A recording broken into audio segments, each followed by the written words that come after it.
Sharma education में एक बार आप सभी का फिर से स्वागत है। मैं मनीष शर्मा आज आपके लिए बायोलॉजी की सीरीज जो आपकी चल रही है उसके लिए आज एक मैं नया टॉपिक आपके लिए लेके आया हूं, जो आपके सामने लिखा है ह्यूमन सर्कुलेटरी सिस्टम यानी मानव परिसंचरण तंत्र। जैसा कि आप देख रहे हैं अभी इस वक्त पुलिस कांस्टेबल के एग्जाम चल रहे हैं, जिसको देखते हुए मैं ये टॉपिक लेकर आया हूं, जिससे हर एक एग्जाम में हर एक पेपर सेट में यहां से क्वेश्चन आ रहा है। इसलिए सभी दोस्तों से को मैं सलाह देता हूं कि इस टॉपिक को देखें और वहां आने वाले एग्जाम में जो क्वेश्चन हैं उनको वो सही तरीके से कर सकें ताकि उनके अच्छे नंबर आ सकें। दोस्तों, ये वीडियोस मेरी बहुत दिनों बाद आई है, कुछ कारणवश मेरी वीडियोस रुकी हुई थी, लेकिन अब ये वीडियो कोशिश करूंगा कि अब चैनल पर आप लोगों को रेगुलर वीडियो उपलब्ध कराता रहे। तो चलिए आज की वीडियो को हम यहीं शुरू करते हैं और मुझे आशा है कि आप सब लोग अच्छे होंगे। आप लोगों की सभी लोगों की पढ़ाई सुचारू रूप से चल रही है और इसी तरह चलती रहेगी। तो चलिए दोस्तों, आज हम आपके लिए देखते हैं ह्यूमन सर्कुलेटरी सिस्टम की आखिर ये होता क्या है। तो दोस्तों, यहाँ पर लिखा है ह्यूमन सर्कुलेटरी सिस्टम यानी कि मानव परिसंचरण तंत्र, यानी कि मानव के अंदर जो रक्त और रक्त के से संबंधित जितने भी अंग हैं उसके इसके अंतर्गत हम ये सब पढ़ने वाले हैं। तो देखिए, मानव परिसंचरण तंत्र यानी कि हमारे शरीर के अंदर, मानव के अंदर रक्त का परिसंचरण जो होता है वो किस माध्यम से होता है, कहाँ कहाँ होता है और किन के द्वारा होता है, इन सब चीजों के बारे में हम इस टॉपिक में अध्ययन करेंगे। तो देखिए, सबसे पहली बात तो यही आती है कि आपसे यही एग्जाम में क्वेश्चन पूछेगा कि परिसंचरण तंत्र क्या, परिसंचरण जो तंत्र है, परिसंचरण तंत्र की खोज किसने की। तो परिसंचरण तंत्र की अगर खोज की बात करें तो याद रखना वो एक महान वैज्ञानिक थे जिनका नाम था विलियम हार्वे। क्या नाम था? William Harvey. तो ये विलियम हार्वे जो थे, ये इन्होंने क्या किया था, 1628 में ये पता लगाया था कि रक्त परिसंचरण तंत्र किस प्रकार होता है मानव शरीर के अंदर। तो याद रखना, रक्त परिसंचरण तंत्र का जो श्रेय है वो हम किसे देते हैं खोज का? विलियम हार्वे को। और इन्होंने यह कारनामा कब किया था? तो 1628 में किया था। इसके अलावा अगर हम देखें तो मानव परिसंचरण तंत्र के अंतर्गत अगर हम देखें तो हम इसके अंतर्गत 4 घटक का अध्ययन करने वाले हैं। कौन से हैं वो 4 घटक? सबसे पहले तो आप देखेंगे ब्लड। ठीक है, ये महत्वपूर्ण घटक है मानव परिसंचरण तंत्र का, ब्लड, जिसे बोलते क्या है? रक्त। ठीक है, दूसरा है आपका हार्ट। क्या है? हार्ट यानी हृदय। ठीक है, ये भी एक घटक है। इसके अलावा आपके और क्या है? Blood vessels. ठीक है, यानी रक्त वाहिनियां। क्या है? रक्त वाहिनियां। ये क्या होती है? तो याद रखना, आपको पता है कि जब हार्ट से ब्लड निकलता है, अंदर जाता है, तब क्या होता है कि वो कुछ नलियों में प्रवाहित होता है। तो जो नलियों में प्रवाहित होता है उन्हें बोलते हैं रक्त वाहिनियां, यानी रक्त का प्रवाहन यानी कि वहन करने वाली ऐसी नलियां जो रक्त का वहन करती हैं उन्हें बोलते हैं रक्त वाहिनियां। ये क्या होती हैं, कैसी होती हैं, जब हम इसका डिवाइड पढ़ेंगे तब हम वहां पर देखते हैं। इसके अलावा चौथा है लिम्फ। क्या है? लिम्फ। लिम्फ मीन्स लसिका। क्या होती है? लसिका। तो ये इसके क्या है? आपके 4 घटक हैं। ये जो 4 घटक हैं, ये चारों घटक आपके मानव परिसंचरण तंत्र के भाग होते हैं। तो चलिए दोस्तों, हम देखते हैं पहला घटक आपका आता है ब्लड। क्या आता है? ब्लड। तो पहला घटक है आपका ब्लड। ब्लड यानी कि क्या बोलेंगे इसे? रक्त। चलिए ब्लड के बारे में देखते हैं, ब्लड आखिर होता क्या है। तो याद रखना, सबसे पहला क्वेश्चन एग्जाम में तो यही पूछा जाता है इससे कि रक्त का अध्ययन, जैसे कि आप रक्त का विशेष रूप से अध्ययन करते हैं, तो रक्त का जो अध्ययन है ये अध्ययन क्या कहलाता है? तो रक्त का अध्ययन कहलाता है क्या? हीमेटोलॉजी। ये कहलाता है हीमेटोलॉजी। तो रक्त का अध्ययन हीमेटोलॉजी कहलाता है। ठीक है दोस्तों, ये याद रखना, बहुत ही महत्वपूर्ण ये पॉइंट है, ये बहुत बार अभी तक एग्जाम में पूछा गया है कि रक्त का अध्ययन क्या कहलाता है, तो आप याद रखेंगे हिमेटोलॉजी क्या कहलाता है, रक्त का अध्ययन आपके कहलाता है। इसके अलावा रक्त, तो याद रखना ये आपसे पूछा जाता है कि रक्त क्या है, तो याद रखना रक्त क्या है, रक्त एक कनेक्टिव टिश्यू यानी एक संयोजी ऊतक है। क्या है? संयोजी ऊतक है। आपने जब पढ़ा था ऊतक यानी टिश्यू, तब मानव ऊतक पढ़े थे यानी जंतु ऊतक और पादप ऊतक पढ़े थे।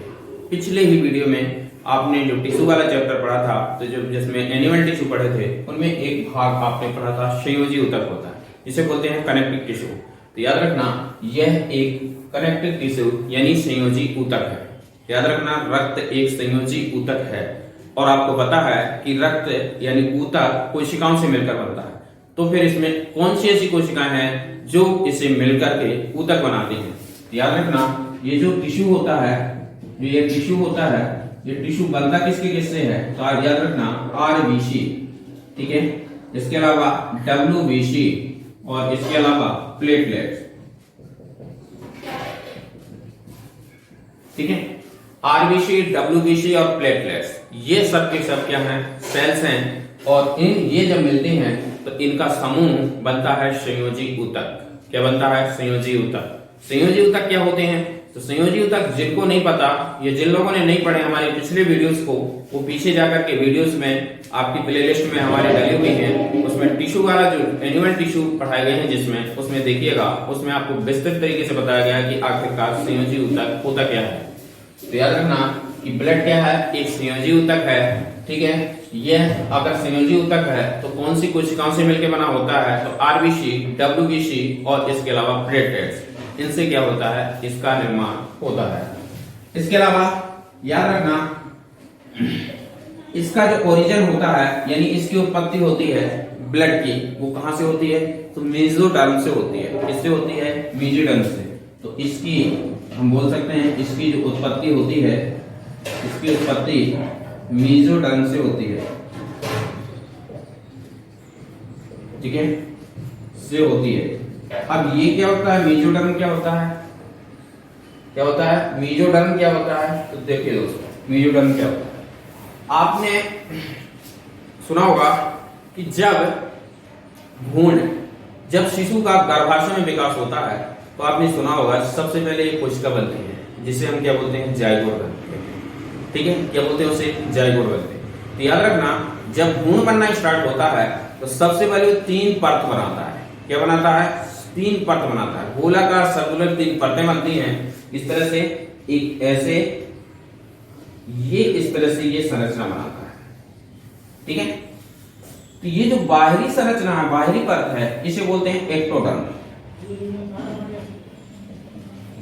क्या बोलते हैं? एक्टोडर्म। ये जो मध्य की जो संरचना है, इसे बोलते हैं मेसोडर्म। और जो आंतरिक संरचना है, इसे बोलते हैं एंडोडर्म।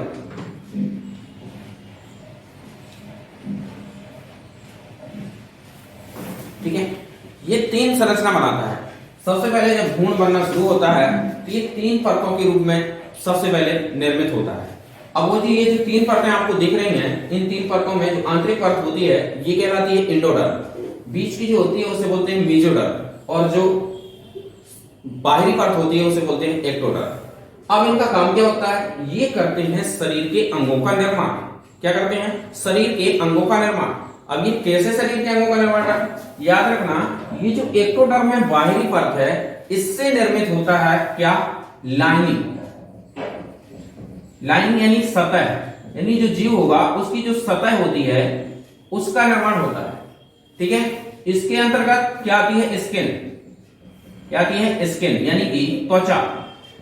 तो याद रखना लाइनिंग या स्किन का निर्माण कौन सी परत के द्वारा होता है? तो वो एक्टोडर्म के द्वारा होता है, ठीक है। ये कौन करता है? एक्टोडर्म यानी बाहरी परत करती है।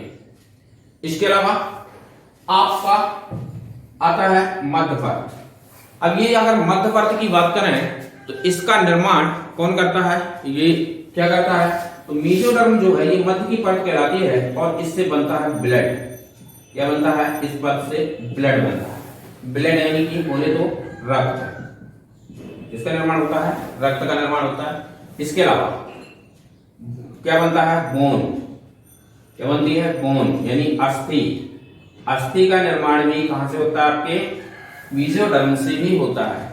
इसके अलावा आपने सुनी होगी कार्डिक मसल्स, कार्डिक मसल्स, ये जो कार्डिक मसल्स होती हैं जिसे बोलते हैं हृदय पेशी, इनका निर्माण भी कहां से होता है, आपके मेसोडर्म से ही होता है। याद रखना, इनको एग्जाम में पूछा जाता है कि ब्लड का निर्माण कहां से होता है, तो मेसोडर्म से होता है। बोन कहां से बनती है, मेसोडर्म से बनती है। कार्डिक मसल्स कहां से बनती है, तो वो भी आपकी मेसोडर्म से बनती है। इसके अलावा एंडोडर्म की अगर बात करें तो एंडोडर्म के अंतर्गत आपके स्टोमक, जो आपका पेट होता है, स्टोमक, उसका निर्माण होता है। इंटेस्टाइन यानी कि जो आंत होती है, आंत भी दो प्रकार की होती है, छोटी आंत, बड़ी आंत, तो कोई भी आंत हो उसका निर्माण भी आपका एंडोडर्म से यानी आंतरिक परत से होता है। इसके अलावा लीवर, क्या होते हैं, लीवर का निर्माण भी यहीं से होता है। लंग्स, फेफड़े का निर्माण भी यहीं से होता है। इसके अलावा थायराइड, थाइमस, इनका सभी का जो निर्माण होता है वो आपकी आंतरिक परत करती है। कौन करती है, आंतरिक परत करती है। तो हम यहाँ क्या बोल सकते हैं, इसका निर्माण स्टोमक, ठीक है, क्या करते हैं, स्टोमक, स्टोमक यानी उदर। इसके अलावा स्टोमक के अलावा आपके इंटेस्टाइन यानी आंत, क्या बोलते हैं इसे, आंत बोलते हैं। तो उदर, स्टोमक, इसके अलावा इंटेस्टाइन यानी कि आंत भी इसका निर्माण करती है। लीवर, और क्या होता है, लीवर, इसके अलावा लंग्स, ठीक है, इसके बाद थायराइड, जिसका थायराइड। तो ये सब जितने भी आंतरिक अंग हैं इनका निर्माण कौन करता है, आपका एक्टोडर्म करता है। वो इसको दिख नहीं रहा आपको, चलिए इसको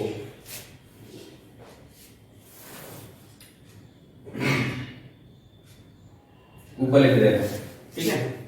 ये जो आंतरिक परत होती है इससे बनता है आपका स्टोमक, इंटेस्टाइन, ठीक है, लीवर,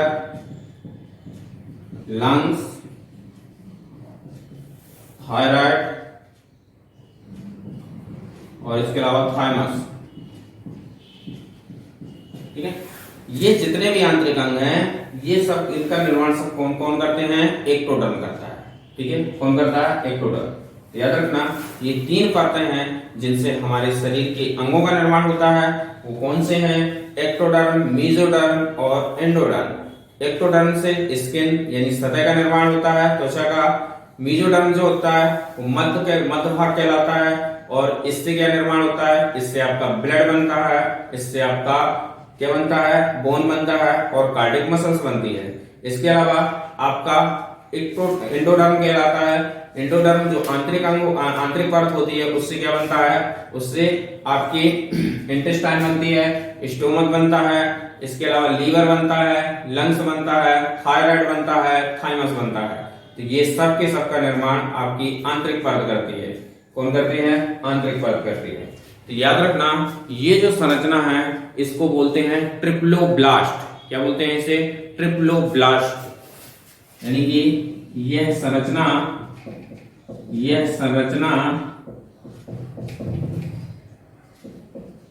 ट्रिप्लोब्लास्ट, ठीक है, यानी त्रिस्तरीय परत कहलाती है, ट्रिप्लोब्लास्ट कहलाती है, ठीक है। इसे क्या बोलते हैं, ट्रिप्लोब्लास्ट। इसको बोलते हैं, ये जो संरचना है इसे हम क्या बोलते हैं, ट्रिप्लोब्लास्ट बोलते हैं। तो दोस्तों इसे आप स्क्रीनशॉट ले लीजिए, फिर इसके बाद हम आगे देखते हैं। आगे देखते हैं रक्त के बारे में और भी क्या क्या चीजें महत्वपूर्ण है जो हमारे एग्जाम में पूछी जाती है। तो देखिए, सबसे पहली चीज यह लिक्विड सर्कुलेटरी फ्लूइड है। ये क्या है? लिक्विड सर्कुलेटरी फ्लूइड है, जिसे बोलते हैं तरल परिसंचारी द्रव है। इसे क्या बोलते हैं? यह क्या है? तरल परिसंचारी द्रव है। ठीक है, इसे क्या बोलते हैं? लिक्विड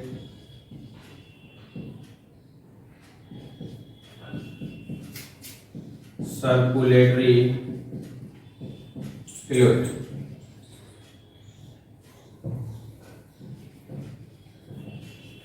ये क्या है? लिक्विड सर्कुलेटरी फ्लूइड, यानी कि तरल परिसंचारी ये क्या है? द्रव है।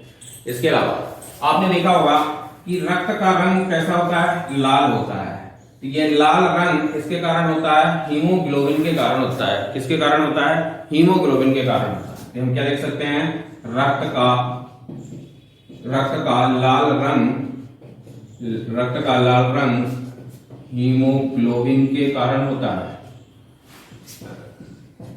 हीमोग्लोबिन के कारण होता है। ठीक है, तो याद रखना, ये क्वेश्चन पूछा जाता है रक्त का लाल रंग किस कारण होता है? तो रक्त का लाल रंग कैसा होता है? हीमोग्लोबिन के कारण आपका होता है। इसके अलावा आपसे पूछा जाएगा एग्जाम में कि इसका स्वाद कैसा होता है? तो रक्त कैसा होता है? रक्त कैसा होता है? क्षारीय होता है। कैसा होता है? क्षारीय होता है। क्षारीय मतलब एल्केलाइन। ठीक है, क्षारीय होता है। क्षारीय होता है तो फिर इसका पीएच मान कितना होता है? तो याद रखना 7.2 से 7.4। ठीक है, 7.2 से 7.4 के मध्य में क्या होता है? आपका ब्लड का क्या होता है? मान होता है, पीएच मान होता है। अगर इसको स्वाद में देखेंगे तो ये कैसा होता है? आपका क्षारीय होता है। ठीक है, इसके अलावा आपसे मात्रा पूछी जाएगी, इसकी मात्रा कितनी होती है? तो याद रखना, यह पूरे संपूर्ण शरीर के, यह शरीर के भार का 7 से 8% होता है। यानी कि जितना आपका टोटल भार होगा उसका 7 से 8% भार किसका होगा? रक्त का होगा। तो टोटल शरीर के भार के 7 से 8% भाग किसका होता है?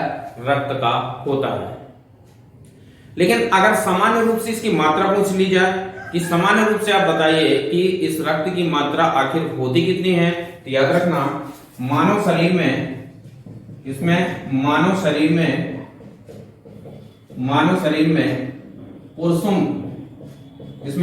पुरुषों में 5 से 5.5 लीटर व महिलाओं में 4 से 4.5 लीटर औसतन, याद रखिएगा, हमने बोला क्या है? औसतन रक्त पाया जाता है।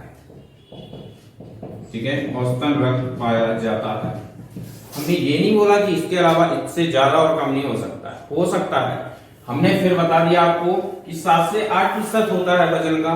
ठीक है, कितना होता है? 7 से 8%। मतलब जैसे कोई व्यक्ति 100 किलो का है, अब वो 100 किलो अगर उसका वजन है तो उसका लगभग 8, 7 से 8 के बीच में, किलो के बीच में क्या होगा? रक्त होगा उसका। तो अब हम यहाँ तो 5 से 5.5 बता रहे हैं, लेकिन यहाँ तो हम 7 से 8 लीटर बता रहे हैं उसका रक्त। तो याद रखना, फिर तो उसके शरीर के भार के बराबर होता है, लेकिन ये हमने औसतन मान बताया कि समानता 5 से 5.5 मानों में, पुरुषों में, और महिलाओं में 4 से 4.5 लीटर क्या होता है? आपका रक्त होता है। ठीक है, तो इतना जाना हमने रक्त के बारे में कि आखिरकार रक्त किस प्रकार का होता है, इसकी कुछ खास बातें हमने बताई। इसके अलावा अब हम पढ़ेंगे ग्राफ की रक्त की जो कोशिकाएं होती हैं, जो आरबीसी, डब्ल्यूबीसी और प्लेटलेट्स, उनका हम वर्गीकरण कैसे करते हैं, ये किन किन भागों से मिलकर बने होते हैं, इनमें कौन सी कोशिकाएं और ये कैसे बने होते हैं और इनके काम क्या होते हैं। तो दोस्तों इसका स्क्रीनशॉट लीजिए, फिर इसके बाद हम आगे देखते हैं। चलिए दोस्तों, हम देखते हैं ब्लड का वर्गीकरण कि हम किस प्रकार से ब्लड को बांट करके हम पढ़ते हैं। तो याद रखिएगा, ब्लड को क्या बोलते हैं? रोधिर। क्या बोलते हैं? रोधिर। जैसे क्या बोलते हैं? रक्त। ठीक है, रोधिर या रक्त बोलते हैं। इसका हम करते हैं वर्गीकरण। चलिए इसका हम करते हैं वर्गीकरण। तो ये जो ब्लड है इसे हम सबसे पहले दो भागों में बांटेंगे। कितने भागों में दोस्तों बांटेंगे? दो भागों में बांटेंगे। दो भाग कौन से हैं? एक तो हम बांटेंगे प्लाज्मा, इसमें क्या पाया जाता है? प्लाज्मा, या जैसे बोलते हैं मैट्रिक्स। ठीक है, क्या बोलते हैं इसे? प्लाज्मा। प्लाज्मा या जैसे बोलते हैं मैट्रिक्स। ठीक है, इसे क्या बोलते हैं? प्लाज्मा या मैट्रिक्स। और दूसरा हम बांटते हैं ब्लड कार्पसल्स।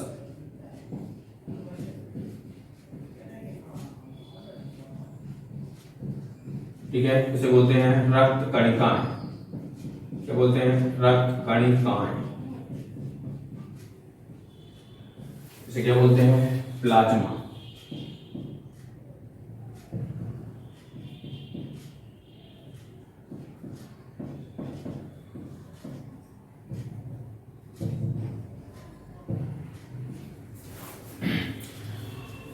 तो दोस्तों प्लाज्मा जो होता है ना, ये प्लाज्मा टोटल रक्त का 55% होता है।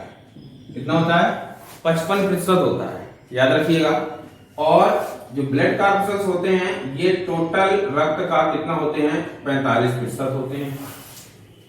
ठीक है, टोटल इतना रक्त होता है, उसके 55% भाग, उसका 55% जो भाग होगा वो प्लाज्मा से बना होगा, और जो 45% भाग होगा वो कैसे बना होगा? वो आपका ब्लड कार्पसल से बना होगा। अब प्लाज्मा का तो अब भाग नहीं है, प्लाज्मा को तो अब बस प्लाज्मा ही रखेंगे, 55% वही होता है। अब आगे हम वर्गीकरण करेंगे किसका? ब्लड कार्पसल्स का। अब ब्लड कार्पसल्स को आगे डिवाइड करेंगे तो ये मिलेंगे आपको 3 प्रकार के। कितने प्रकार के मिलेंगे? 3 प्रकार के। तो चलिए इसे हम डिवाइड करते हैं और इसे बांटते हैं हम 3 भागों में। पहला सुना होगा आपने आरबीसी। क्या सुना होगा? आरबीसी। दूसरा सुना होगा डब्ल्यूबीसी, और तीसरा सुना होगा प्लेटलेट्स। कैसे हो? प्लेटलेट्स। ठीक है, अब याद रखना इनके अन्य नाम भी हैं। क्या है? इनके अन्य नाम भी हैं, याद रखना। आरबीसी यानी इसे बोलते हैं लाल रक्त कणिकाएं। ठीक है, और इसे क्या बोलते हैं? या इसे बोलते हैं इरिथ्रोसाइट्स।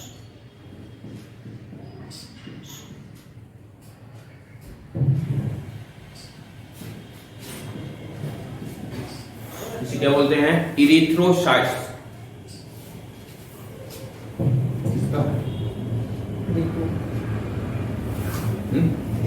बात करो, क्या बोलते हैं इसे? इरिथ्रोसाइट्स। ठीक है, इसे क्या बोलते हैं? इसे बोलते हैं आपको ल्यूकोसाइट्स। क्या बोलते हैं?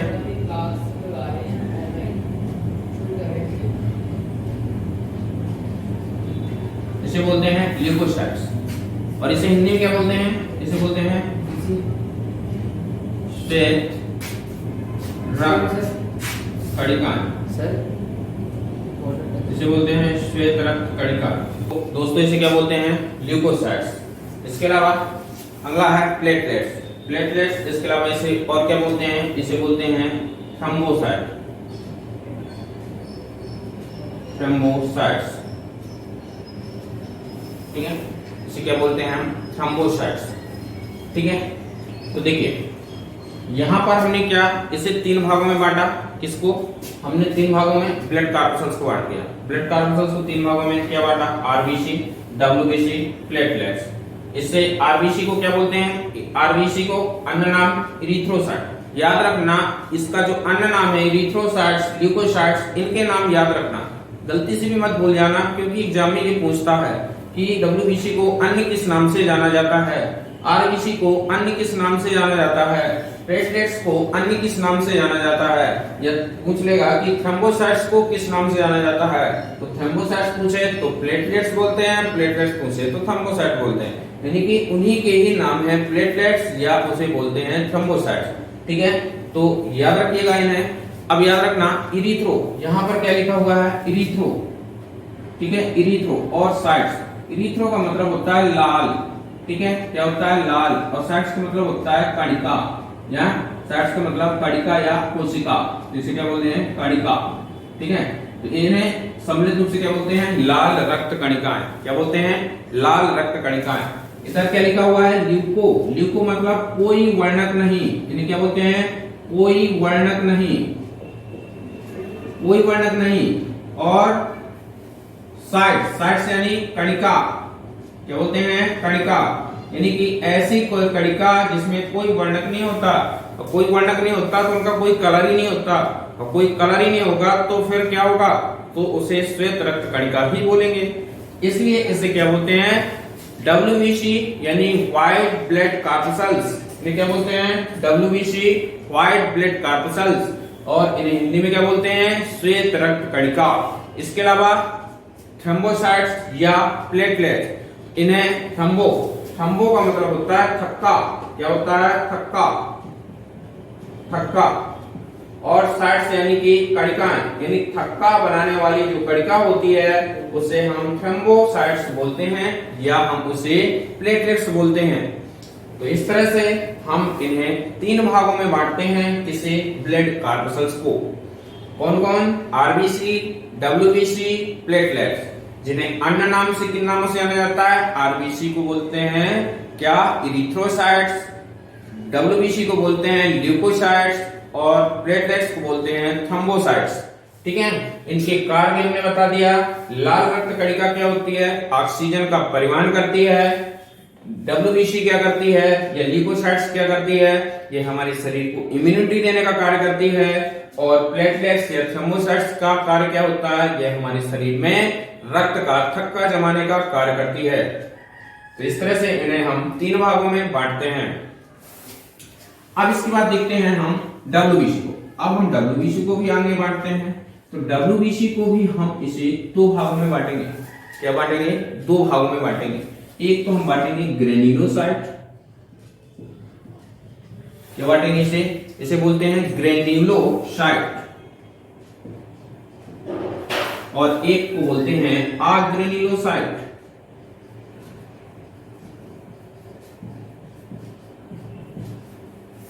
ठीक है, एक को ग्रेन्युलो और एक को अग्रेन्युलोसाइट। इनका मतलब क्या होता है, ग्रेन्युलोसाइट्स का मतलब होता है कणिका में, इन्हें क्या बोलते हैं कणिका में, और अग्रेन्युलोसाइट को बोलते हैं अकणिका में।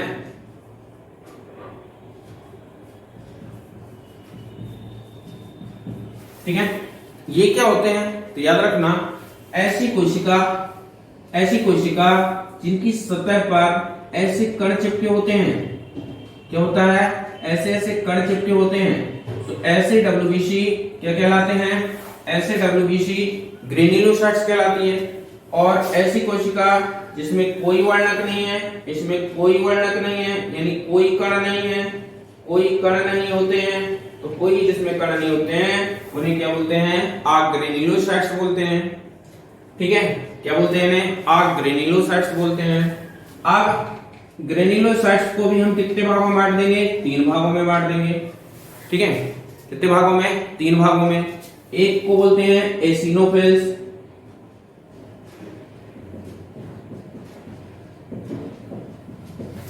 क्या बोलते हैं इसे, एसिनोफिल्स। ठीक है, दूसरा बेसोफिल्स,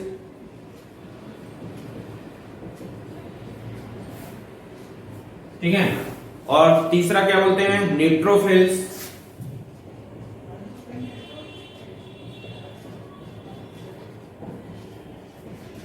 ठीक है, ये होते हैं 3 प्रकार से ग्रेन्युलोसाइट्स, एसिनोफिल्स, बेसोफिल्स, न्यूट्रोफिल्स। ठीक है, ये 3 साइट्स होते हैं। अब अग्रेन्युलोसाइट्स को भी हम बांटते हैं कितने भागों में, 2 भागों में। कितने भागों में इसे बांटेंगे हम, 2 भागों में। एक मोनोसाइट्स और एक लिम्फोसाइट्स। इसे क्या बोलेंगे, मोनोसाइट्स, और एक को बोलते हैं लिम्फोसाइट। दिख रहा है ना, हाँ, लिम्फोसाइट्स।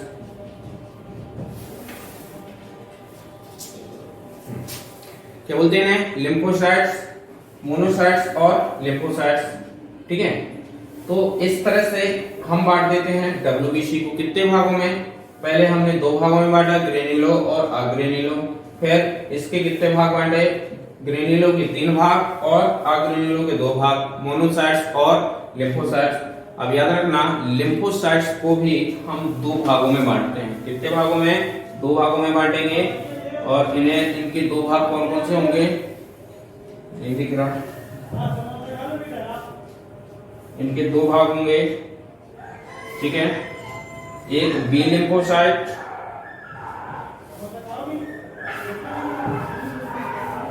दोस्तों, ये तो तुम दिख नहीं रहा आपको, इधर ऊपर बनाए दे रहे। इनको 2 भागों में बांटेंगे। एक होगा बी लिम्फोसाइट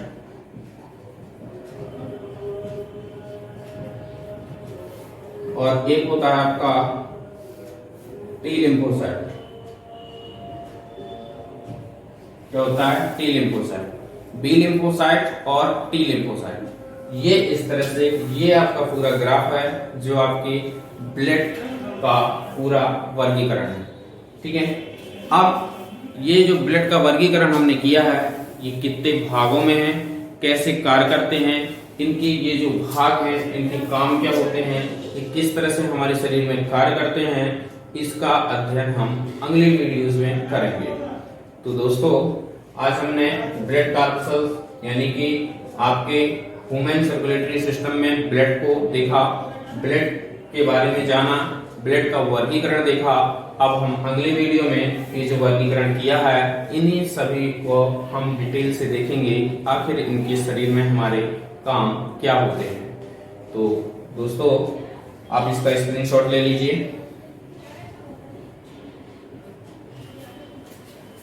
तो दोस्तों, आज की वीडियो में हम इतना ही रखते हैं। अगली वीडियो में हम इसके भागों को विस्तृत तरीके से लेकर आएंगे और कोशिश करेंगे अब आपको इस चैनल पर वीडियोस रेगुलरिटी मिलती रहे और सभी लोगों की पढ़ाई सुचारू रूप से चलती रहे।